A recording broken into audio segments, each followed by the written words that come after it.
இன்றைய இறைவனின் வாக்கு.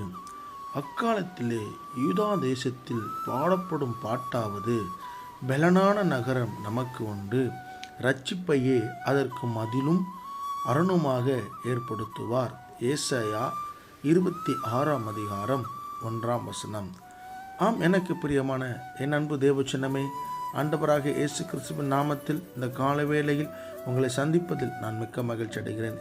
இந்த நாளிலும் இந்த வேத வசனத்தில் சொல்லப்படுகிறது போல, தேவன் நமக்கு மதிலாகவும் அரணுமாக இருக்கிறார். பிரியமானவர்களே, ஆம், நம்முடைய தேவன் நமக்கு அரணானவராக இருக்கிறார். ஒருபோதும் நம்மை அவர் விட்டு கொடுக்காத தேவன், ஒருபோதும் நம்மை விட்டு விலகாத தேவனாக இருக்கிறார். பிரியமானவர்களே, அவர் நமக்கு அரணுமான தேவன், அவர் நமக்கு அரணாக இருக்கிறார் என்பதை நம்புங்கள்.